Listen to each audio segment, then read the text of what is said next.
Hello everyone, I'm Samantha Jane Smith. And I'm Jacob Keynes, and you are listening to the Classical Queer Podcast.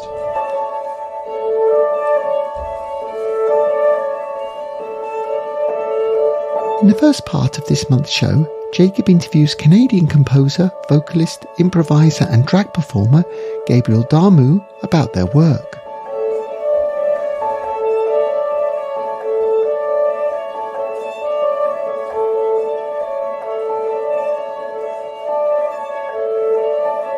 Well, in the second part, I talk with composer and vocalist Rylan Gleave about his latest, just-released work. So do stay tuned.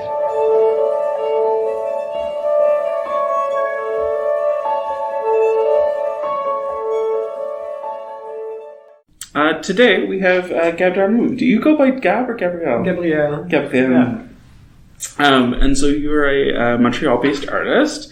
And we, I don't formally were connected, but I was introduced to you and your work kind of through our mutual friend Sarah Albu, who's a vocalist, also wonderfully in Montreal. And completely by happenstance, I played one of your pieces through a group that I work with in Halifax. And so happened to be in Montreal and figured I may as well track you down and do an actual in-person one. You're actually our first in-person podcast. What an honor. Yeah, it's a huge honor. For me, it's so nice to actually do one of these face-to-face. It's so funny to do them over Zoom and then make them a podcast. But so welcome to the Classical Queer Podcast. Thank you. Thanks for having me. Yeah, we have been listening to your music, and we've been kind of talking about all the things that you do. And you're an active performer, but you have a background as a composer and as a vocalist and all sorts of different versions of performance. And usually what we do on the podcast, at least, is just kind of start with a general give us your bio type thing, as in how did you start in whatever your art form is? How did you go through that? If school is an important thing for how that developed, tell us about that, and then we kind of go from there. Yeah, well, I come from classical music, Western classical music, not in an intensive kind of forced to practice every day kind of way, more in a middle class kind of let's have the kids learn an instrument, and that was the cello. So I started on the cello, and I did my my cégep, the college in Quebec in cello. But I always knew I was interested in the creative side of music. So as soon as I could, I went more into composition. But that doesn't exclude that before that was a institutional doorway into that. I was still creating music, doing little things on the computer and writing songs and things like that. So that part has always been present, but in an official kind of way, it started in university, I guess, at my undergrad in Université Laval. And I finished that, and then I went to the Conservatoire here in Montreal, and I did instrumental composition there. And that kind of wraps up the training part of it, but I think it gets more interesting in how I departed from that, I guess. I still have a foot in the new music community, but so I've worked for some years writing commissions and different chamber music, soloist, orchestra kind of stuff. But the things that kind of led me to look at other ways of making music are, I guess, my bicultural identity. My dad is from Trinidad, so I have a background that I'm Indo-Caribbean mixed with French-Canadian, Quebecois.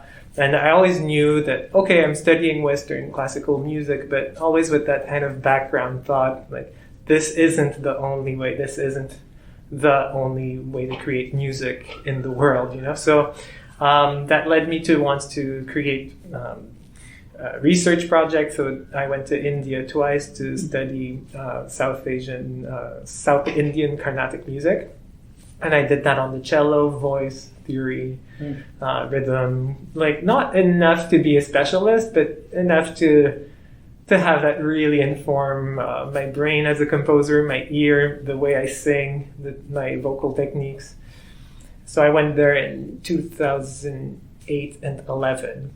And like my graduation was 2006, 7-ish. So pretty fast after. I was like, okay, don't get stuck. No, you have to keep it moving. You have to keep learning. So I've always kind of had this kind of,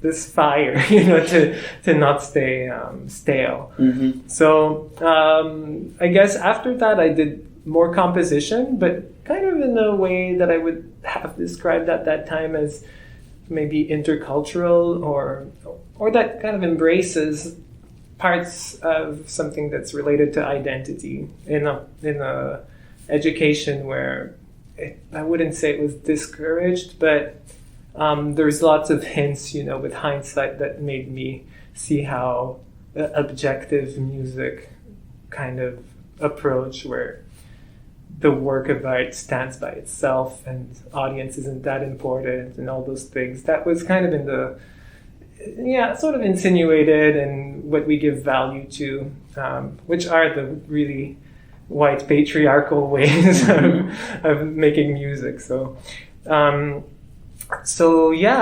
then I guess the next ways that I kind of bifurcated were, realizing that, another culture, that's great, but it still didn't feel like mine necessarily, because you hear this more and more from my generation and younger, how when you're half something and half something else, you don't really have a sense of culture that's yours, so you're kind of always in in-betweens.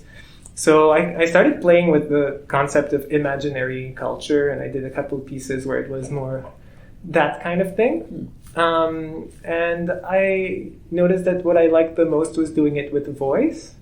And then I noticed that I'm the best singer to do it for different reasons. Mostly because my own voice isn't trained, but it's still, I've used it all my life and in a creative way. So I had my own style, and not that it's completely unique, but it just felt more authentic to what I wanted to explore.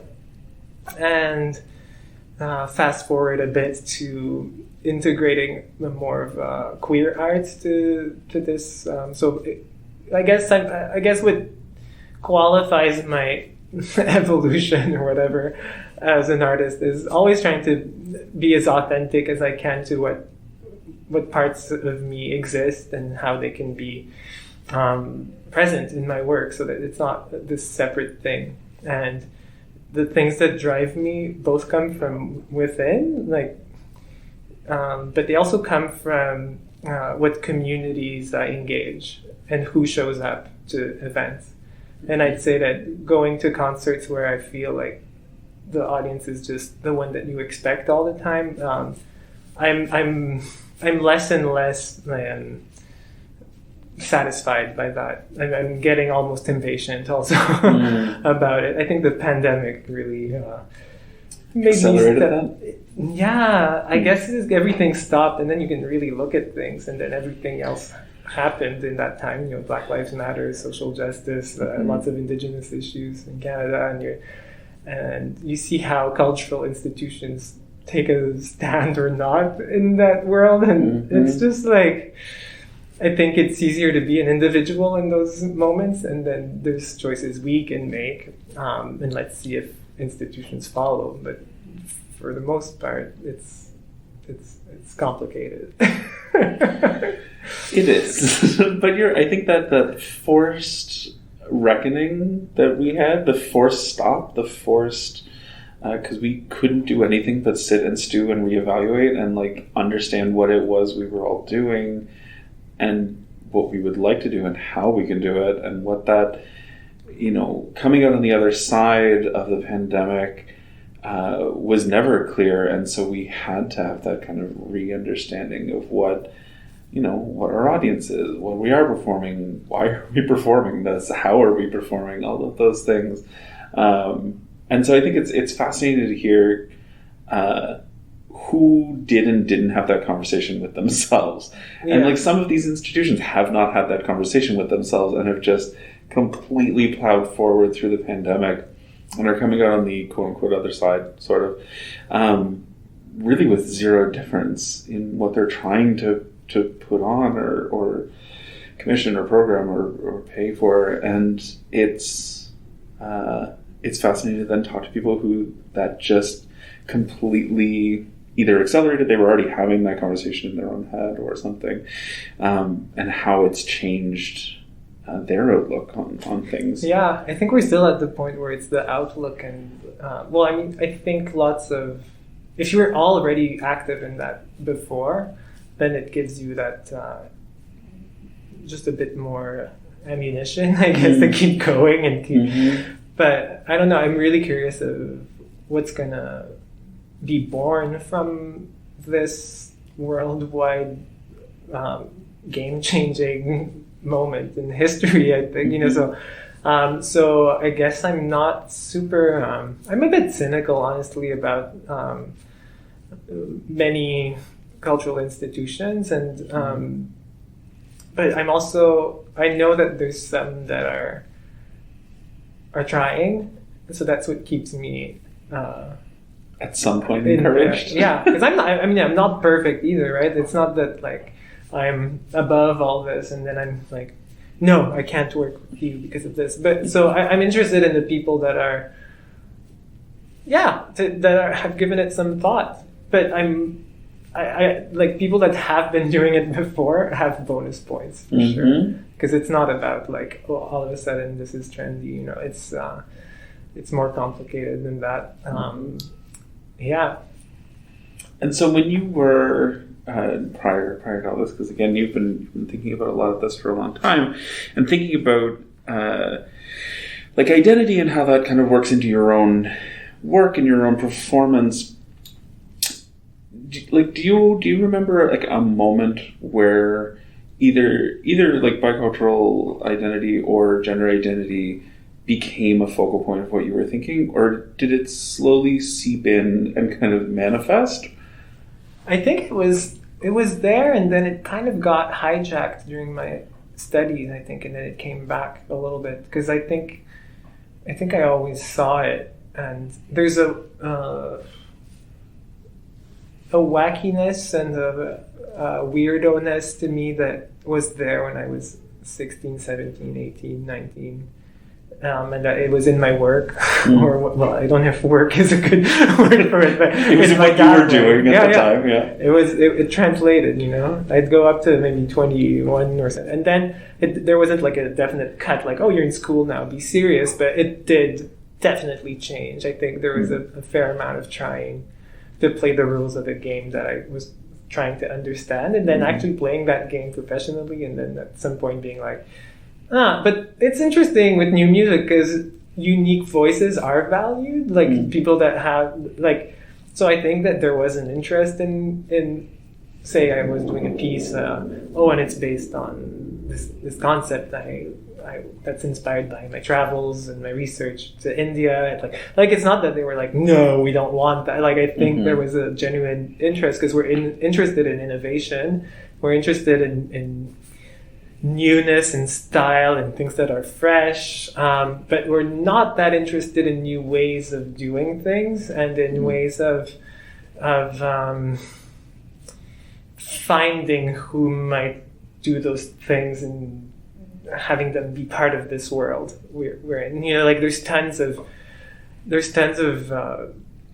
even if you take like indie music or electronic music, or like there's innovative weirdo stuff too that maybe is more new music than some of the stuff that's programmed like oftentimes, so I think that our definitions are a bit narrow, and now I see some places that are really curating other stuff, and they're they're kind of more also interdisciplinary in a way, because I think music is really, I find it very weird how linked we are with Western classical music still, like heavily, like way more than, like, I don't think theater is like, I mean, yeah, you learn Shakespeare, but you're not obsessed with it the way that we are with other things. Same for dance. Like, not every new choreographer will try to find a way to describe why it fits in with ballet. Like, it's moved on, you know? So I think music is, for many reasons, I think one of the most important ones is our obsession with skill and virtuosity and what it takes to get to that level. It's some form of kind of covert gatekeeping in a way.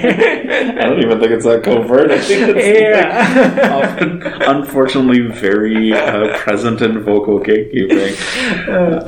I sometimes these interviews end up like we're like preaching to the choir. Like, I'm here, like, I get it. I'm like doing you don't have to like convince me of any of these things, but it's interesting always talking to people, because I think sometimes we have these ideas that this is like a siloed idea, and there's like such a small group of us who have this outlook on music, but it's not. It's like a very common thing to understand that classical music is antiquated and gatekept and conservative and really bizarrely focused on an idiom that existed 250 and then 500 years ago. Like, no other art genre does that in the same way. And you're right, there's such a funny thing to talk about, like, new music, and as you were talking about, there's so much other music that exists outside the system that probably should be called what we're calling new music.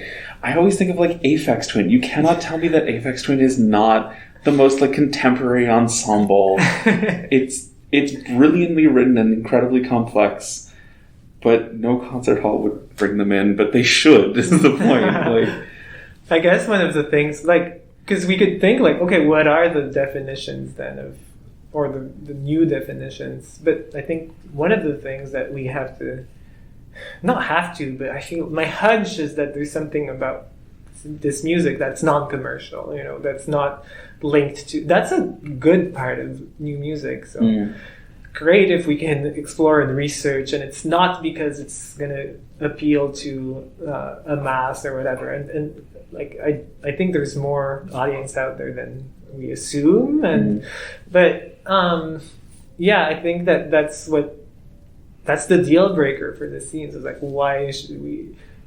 Well, there's two sides of seeing it. Why should we give an opportunity to Aphex Twin? And two, why would Aphex Twin give a shit about coming into, you know, it's this same kind of thing, right? So I'm just, essentially I'm interested in things that feel that excite me, and one of the things that excites me is seeing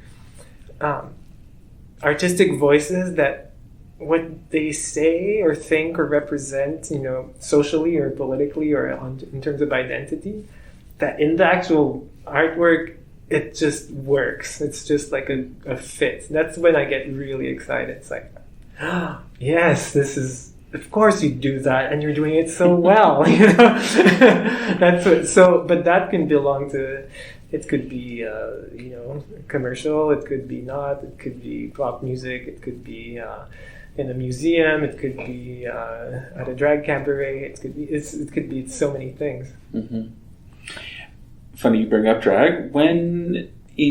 How recent is your drag project in your like presentation and work? I started 3 years ago. Yeah, 3 years ago, I guess. But I think I started it really on the side, and I wasn't telling many people. Mm-hmm. It was kind of this thing that. So my drag persona, Bijuria, started as, I'd say, a female presenting character that was South Asian. You know, that was playing with South Asian cultural references such as Bollywood or brown icons like MIA or things like that. So I wanted to explore that, and I think that my bigger kind of project before that was Anthropologie Imaginaire, which was one of my imaginary culture kind of projects where I was.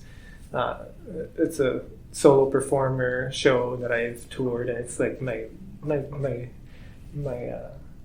prideful creation, and the thing that I'm most proud of to this day, kind of project. That was in 2014, and I performed it up to the pandemic. But I guess after doing that, I was like, I work with imaginary stuff a lot.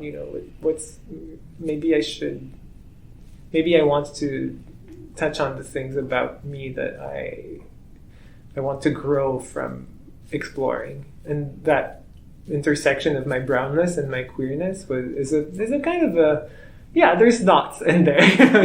There's stuff to untangle. So I wanted to create this persona to engage with the queer brown community first. So that's why I was like, no, if I'm starting an Instagram page, I'm not going to have a base of people that follow me because they're my friends. I wasn't afraid that they wouldn't understand, or it wasn't about that. Like, but it wasn't for them. Yeah, I really was adamant that this was like, let me connect with people for the right reasons. And those people for long didn't know, or I wasn't super, I wasn't explaining what I do outside of drag, so it was, right. So I built my networks. I don't want to say my following because it feels very two-sided. I've met so many other drag artists that explore their identity or arts.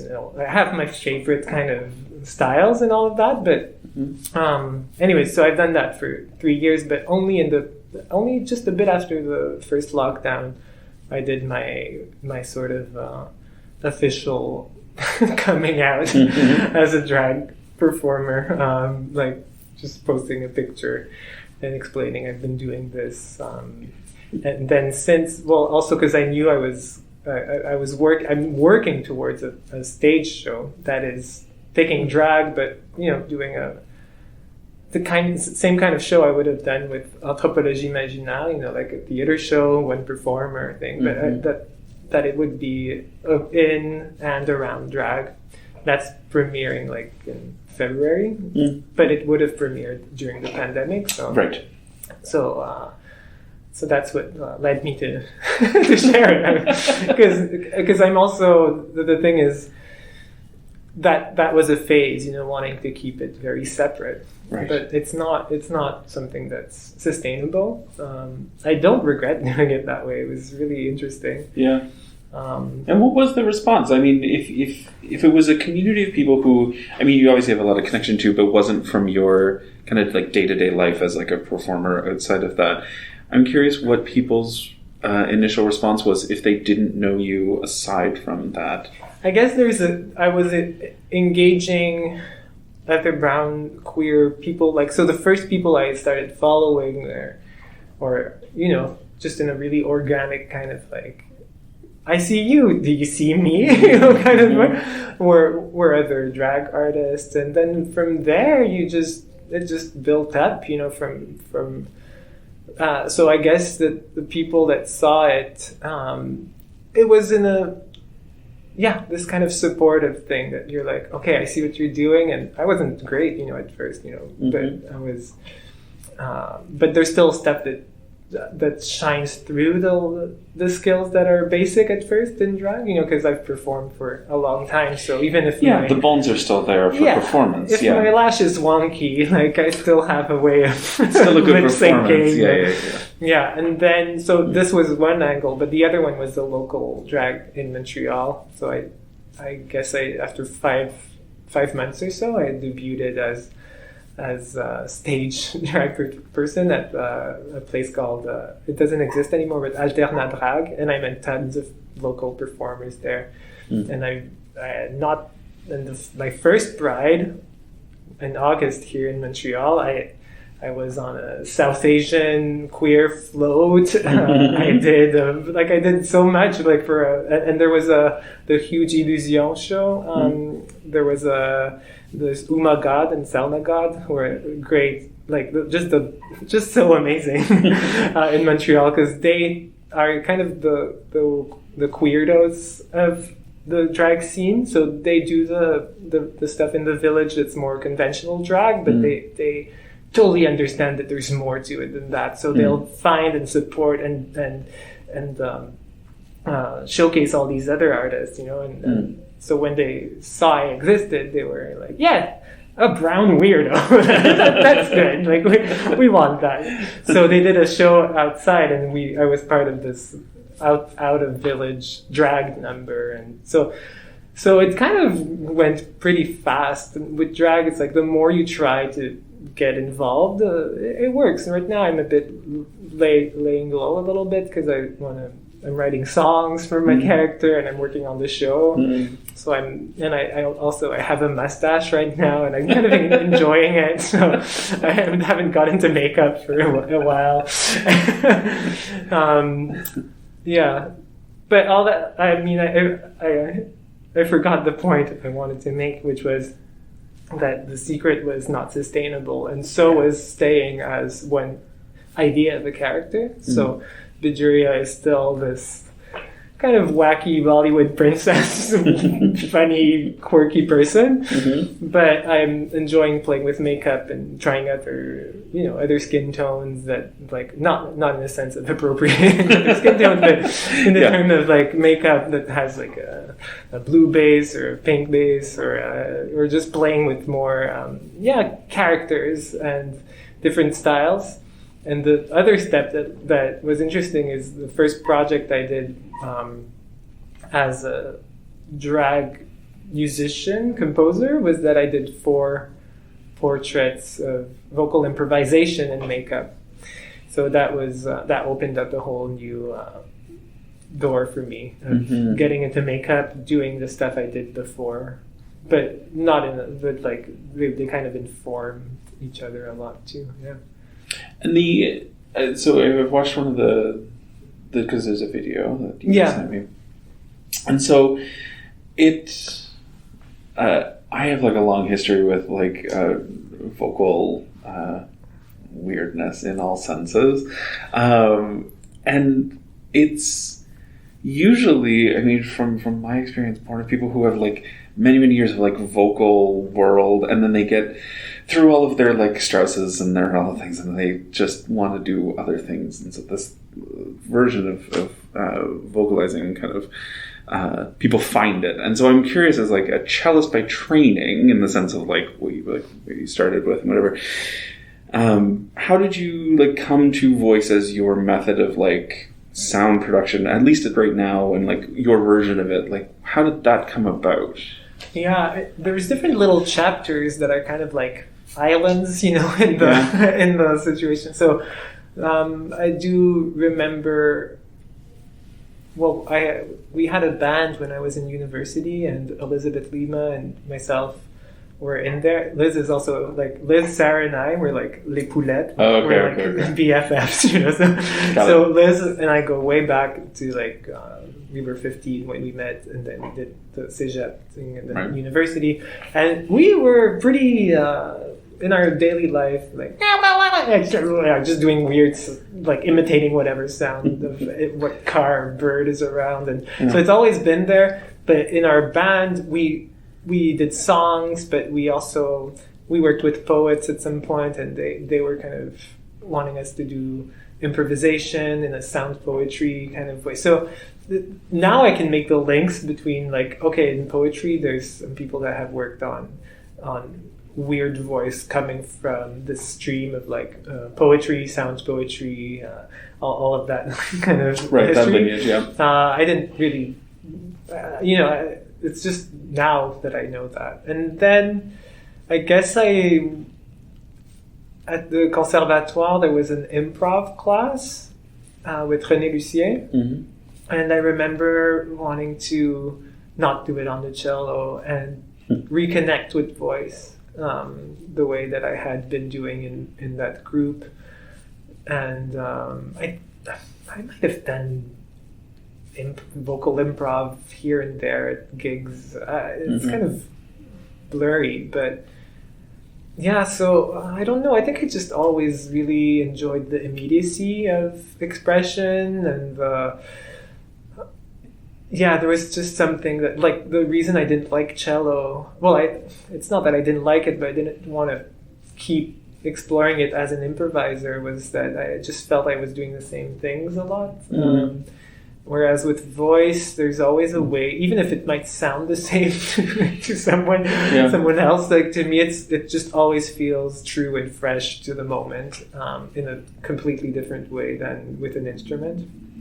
And I think that's, I mean, maybe, again, it's like maybe something that musicians, it's like we take it for granted and it's a given, but people who are not musicians, like, I, as a clarinetist, always have like something in between me and the audience, or me and the music, or me. There's like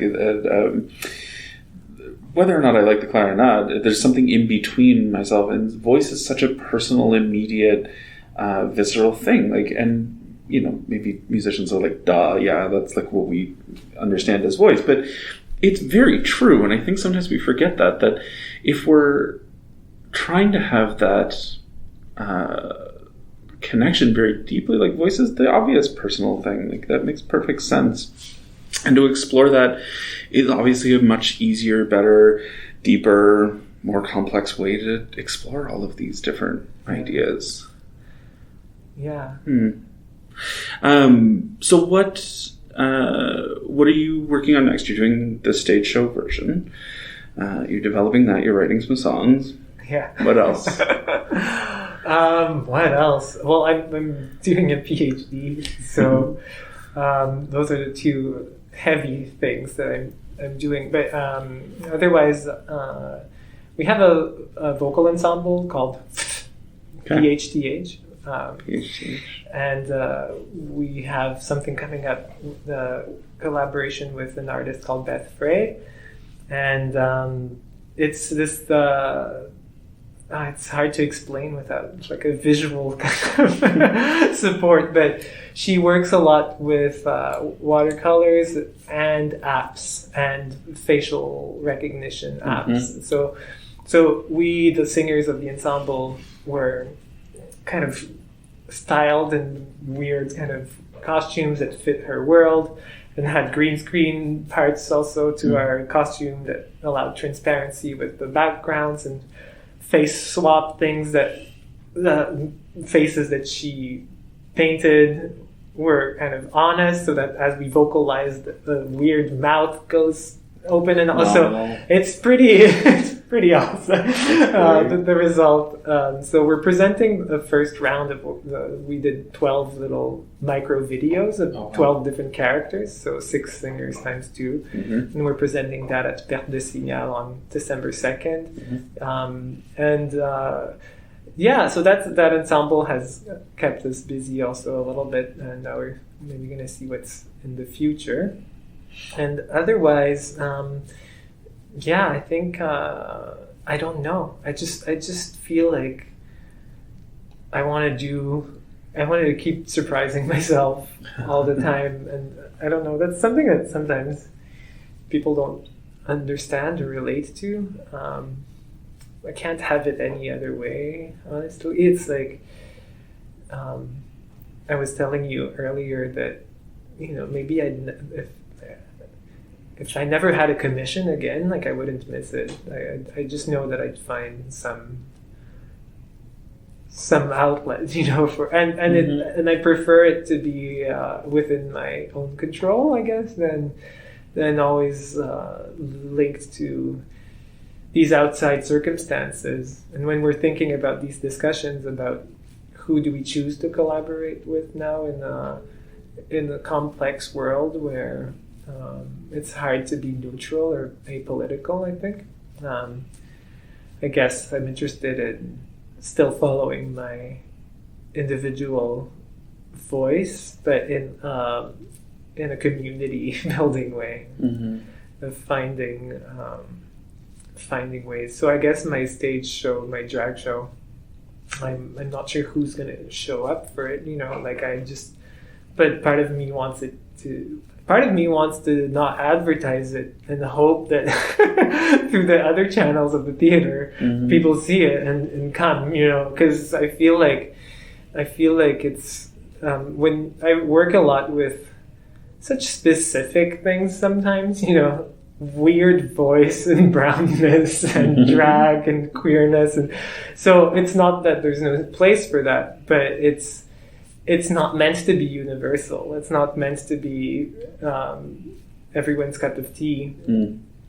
But finding the person that will go like, I'm so into this, is hard. It's really hard. But it happens just enough to keep you hopeful, It is hard. There's I don't know how well you know, like, more mainstream, like, classical music theater, title of show. There's a song, I would rather be 9 people's most favorite thing than 1,000 persons, like, meh.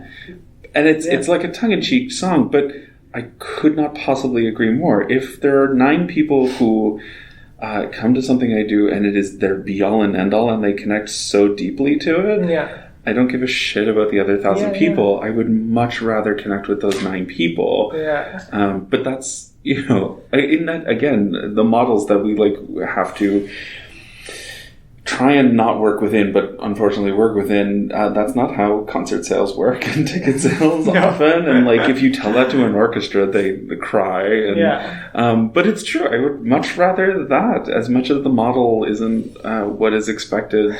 I love the idea of advertising not in traditional concert places and just seeing who comes. Yeah, it's just, it's risky, and it's, I don't know. That's why social media is interesting. And I think it's very problematic. I'm not going to glorify social media right now because I don't want to go on record saying that, because it is one bizarre world.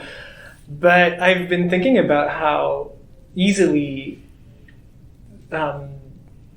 organizations with funding and grants dismiss social media and have nobody at their shows. Well, nobody is relative, but, like, it's just this thing where, like, of course we're going to use social media if we don't, like, that's how most people find an audience. And there's a bit of a, how do you say, like, I don't want to snobby almost attitude towards hashtags or something like that.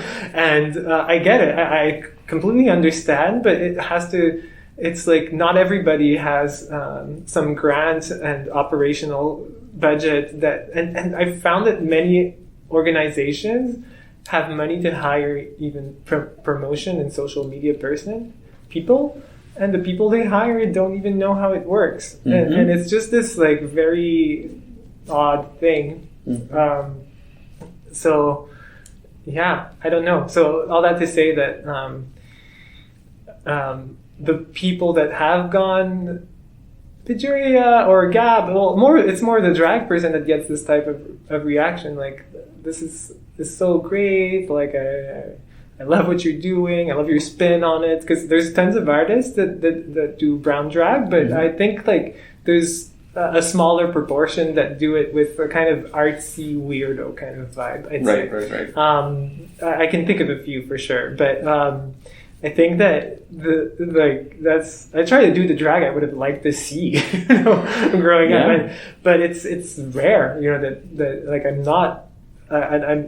not seeking to be a favorite in a kind of narcissistic way, a little bit probably. There's always a narcissist. We're fucking performers, right? Yeah, you're on stage, so yeah. But it's like, it's just this. Yeah, I think we want to inspire and feel that things resonate and are received with people that understand them. That's why I love putting really specific references and stuff I do, so that, it's happened to me that actually in new music shows, at some point, I have a clear memory of a video projection, and there were tons of images in it.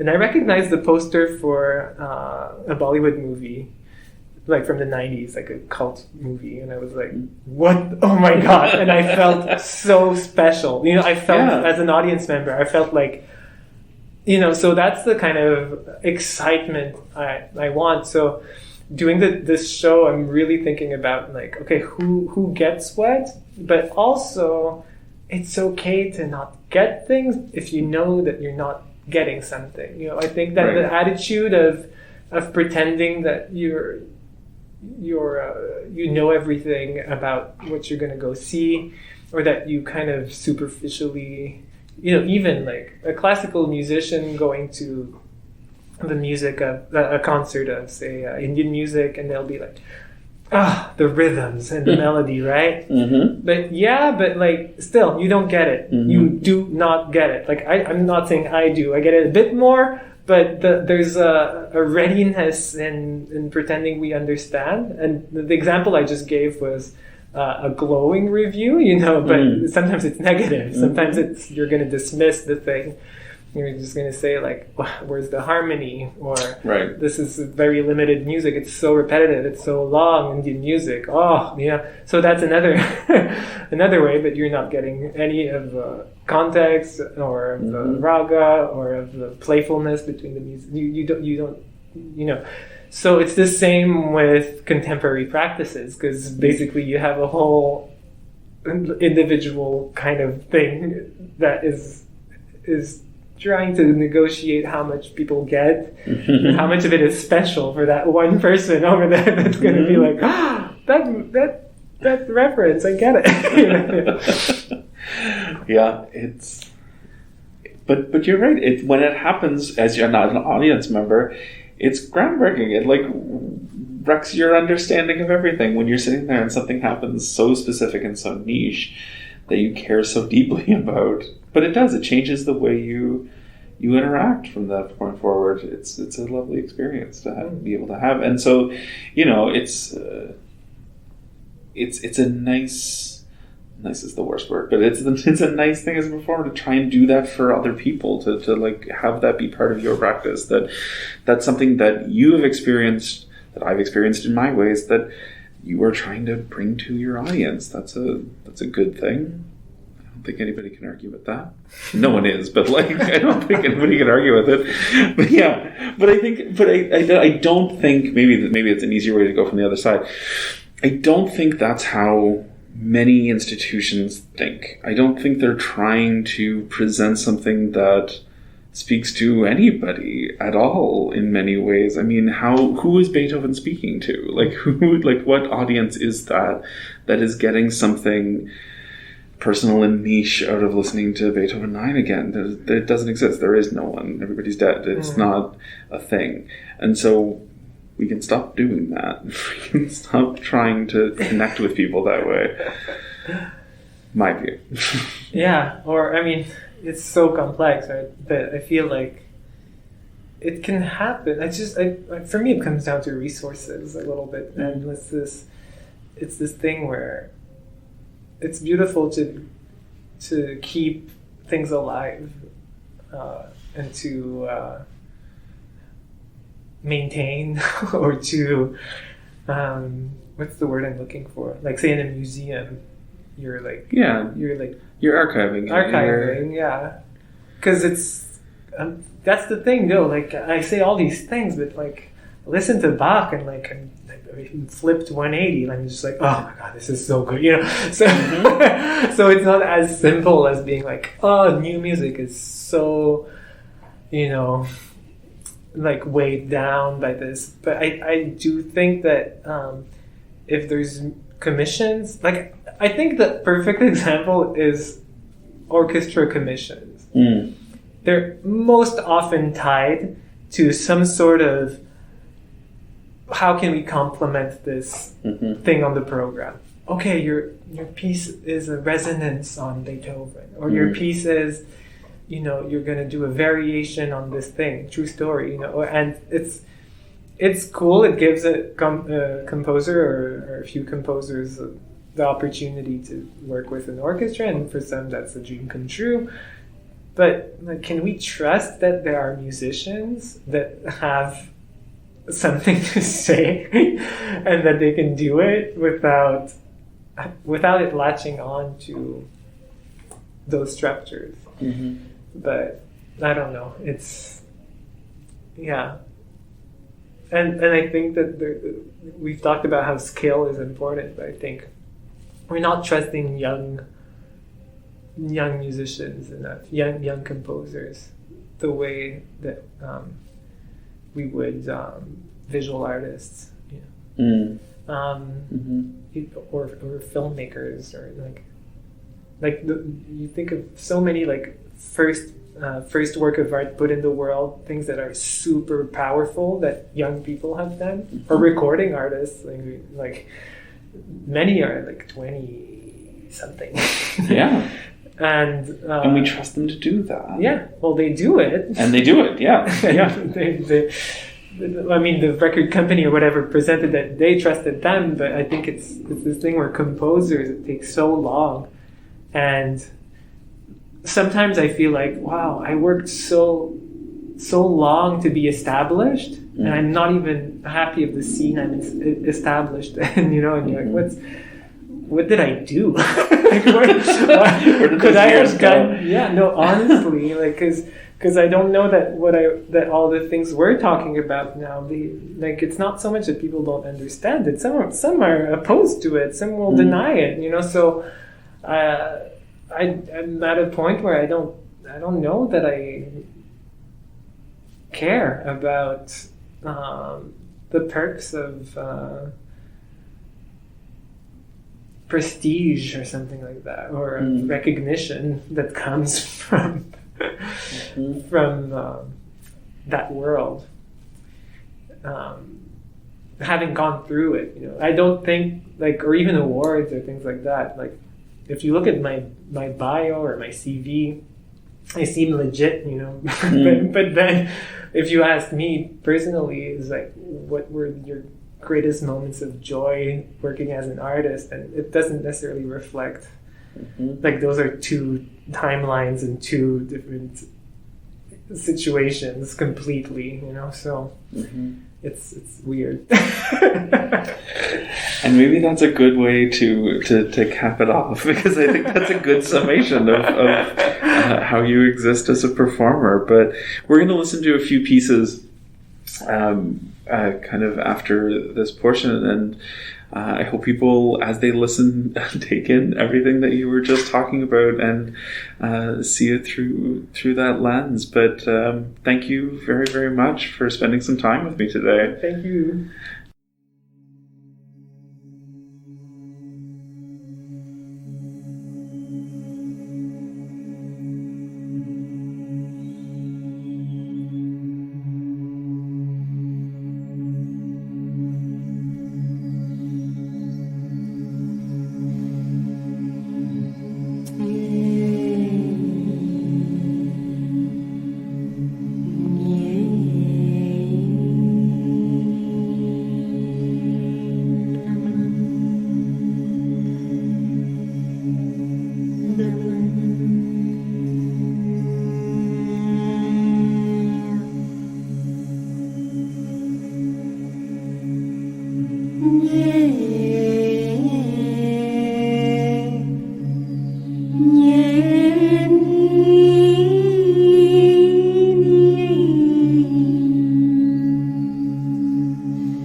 What a fascinating interview with Gabriel that was.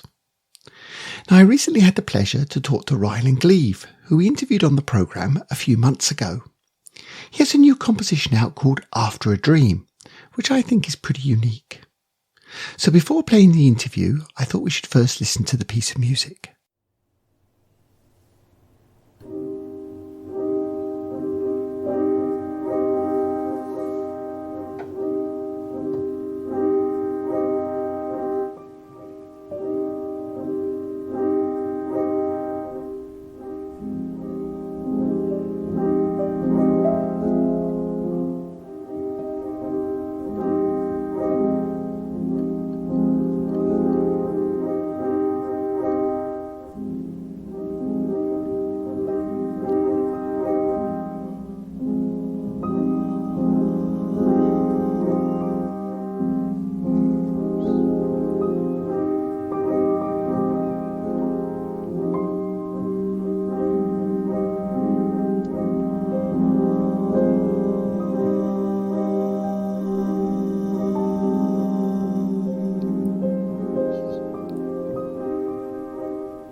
After Dream came about because I found a recording of me singing Après un rêve, which is this song by Gabriel Dharmoo.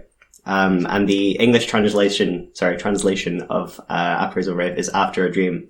And I was thinking a lot about how identity is tied to voice, and particularly like gendered perceptions of voice, and how even though that's me singing that French song, it very much doesn't sound like me singing that French song now. But there are still similarities, because it is my voice and it might have changed in ways like pitch and kind of timbre and stuff. But it's still very much Rylan singing that.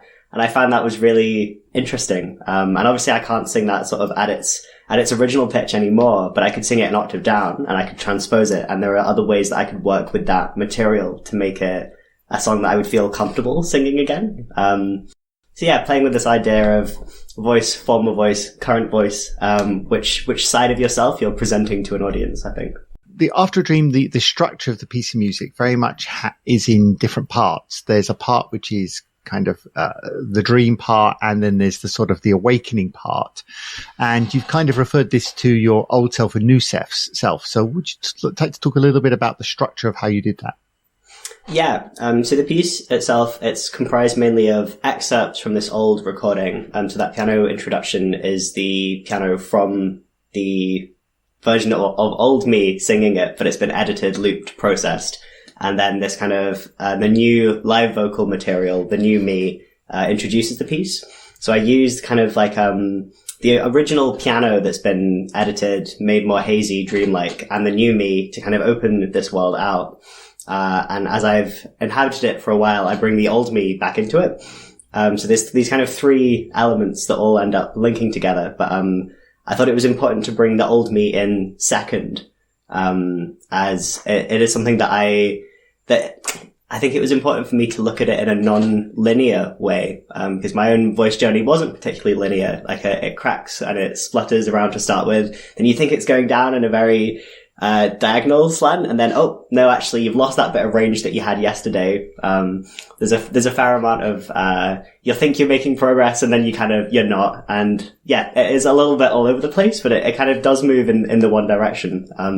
So it felt important to reference that kind of scattered aspect of it. I mean, one of the things that you say, this idea of it being, your voice has changed non-linearly, and I kind of think we all feel a bit that about all our transitions, whether it's the voice or your body or your mind or whatever part of it. So this is kind of a bit of an allegory or something to a bigger transition, maybe. Yeah, for sure. I think it's weird trying to look back on different versions of me that I've presented myself as in my career, and even sort of before I started doing music as a career, like as a child. And I know what parts of myself I think I've presented, but it's always about how other people view those aspects as well. And I find that, yeah, really interesting and often very difficult to understand. So I guess there is something in there about, like presenting those two voices in this very dreamlike way and going, well, it could mean any of these things. Like without the kind of context for this piece, like would somebody pick up that it is necessarily the same singer? Would it be, would they almost imagine that this kind of second voice was the original voice? Would they imagine that was the kind of second half of it? Like, I think it's nice to play with the characters and go, well, yes, I know this is the same person, but like, what does a different audience member pick up when they listen to it? Yeah, it's interesting because the kind of backstory is important here, I think, because I think if you were to listen to it without any knowledge about you or the singer, you would certainly believe they were two different singers. I mean, on the first cut through it, you would. Maybe later on, as you got to know the piece, you might see, okay, that maybe somebody with a very educated ear could determine there was some similarity. But I think to start with, I think you would actually not see that. And it's kind of interesting, but how external people see it and maybe how you see it, the difference between the two, which you've already sort of alluded to a little bit. Yeah, for sure. I ended up playing it to a guy that I know, just a friend, and he was halfway through and he was like, "Who's this woman singing this bit? Like, why have you chosen this voice?" And I was like, so it's actually me. And then with the context, he was like, "Oh, like that's really interesting that like it's such a specific situation that like," and I feel very like thankful that I recorded so much varying material kind of at that age, because now I can use it in these ways. But like yeah, very lucky that like I just happened to have recorded a couple of those songs to have that material to work with now. It's kind of says something about keeping track of your past life a little bit. There's something deeper, meaningful in there about that, I think, somewhere. But I mean, actually going back and listening to your old voice, I mean, what do you actually feel about that? Because, you know, it could be anything between very traumatic or it could be quite positive. I mean, how did you feel when you first heard it? What was your sort of gut initial feeling? Yeah, so I'd not, I know I'd been chatting to you about it, but I hadn't listened to that recording back for a while. I was trying to make more space on my laptop and I came across it in like the depths of some folder somewhere. And I listened through with my kind of older ears. And I didn't really feel that much listening to it. And previously when I've gone back earlier in transition and listened to my kind of very high voice, it's been quite painful. But I revisited that and went, oh, like I feel like I can treat my younger self with a bit more kindness now. There's something about maybe that distance that I can go, you know, you really thought that you were dreadful. You thought you were a dreadful singer at the time. And, you know, listening back, yes, you're a little bit flat there and you kind of breathed in the wrong place. But, you know, you what, 14, 15, you're really giving it your all. You know, you're trying really hard. And you've got some potential. So I guess, yeah, there's an element of, kind of self-care within that I can look back at that teenage version of me and go, oh, you know, you really are trying. You've not got everything yet, but you're doing your best. Yeah. I mean, to be honest, I think you never get everything. So it's kind of one of those things. You're always looking back and thinking, hey, I could do better here or something. But I was also thinking specifically from a transition point of view. I know when I look back at old photographs of myself, if at a certain distance back, I can kind of look at them and I'm dissociated from them, I guess would be the right word. I can look at them and say, okay, that was me in the past. But at a certain distance, they're too close and I can't dissociate from them. And I wonder if that was kind of true with his voice. You've got it far enough away from it that you no longer associate with it in such a close way, maybe. Does that kind of make sense? That makes a ton of sense. I think you're absolutely spot on. It's almost like that non-linear aspect of voice transition. Like, I think it's got to be, there is, I'm sure, a cutoff point, and like somewhere around that point, it is far enough away. And I think when I've previously gone back and listened to this, it hasn't been far enough away. But yeah, like I'm far away from it enough now that I can look at it and go, oh, I can see the positives from this bit. And it's not as raw.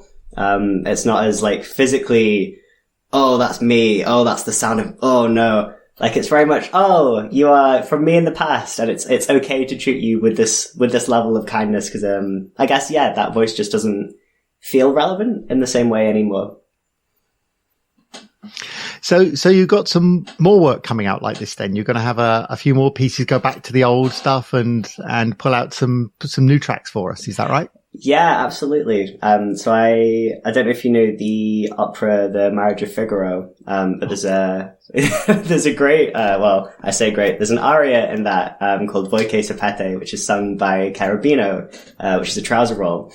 And I played Carabino as a young mezzo-soprano a very long time ago. And the layers of performative gender in that were insane, because a trouser roll, obviously you have a young woman playing a man, but then the young performer then dresses up as another gender. So I've got me like a man pretending to be a woman, pretending to be a man, pretending to be a woman. And I really could not get on board with this role. And the piece itself, the aria sat very uncomfortably in my register. I always felt like I was struggling to reach the high notes. It was very awkward. So I've essentially written a 45-minute album about how much I really can't stand this piece of music. And it's tied up with a recording of me singing it at my piano teacher's 70th birthday concert, just before she passed away, which is very, moving for me. But I've also got a recording of me trying to sing it when my voice was breaking. I ended up having to do it for an exam. And every time I tried to sing, it would just split. So I had this really, really horrible recording that I can kind of look back on now and go, the qualities of that sound are very interesting. So it's peppered with found footage of me from various stages of life, and kind of celebrating the new voice as well, and looking at the text again from like a trans perspective. So kind of with this, the piece that we've been talking about, After a Dream, reframing those lyrics, and kind of even more so in this new album coming out, it's called In Chemical Transit, reshaping them so that they are relevant to what I'm trying to talk about. Well, that's brilliant. Well, thanks very much. And we'll no doubt talk again when your next piece of music comes out. Thanks, Rylan. Thanks very much, Debbie.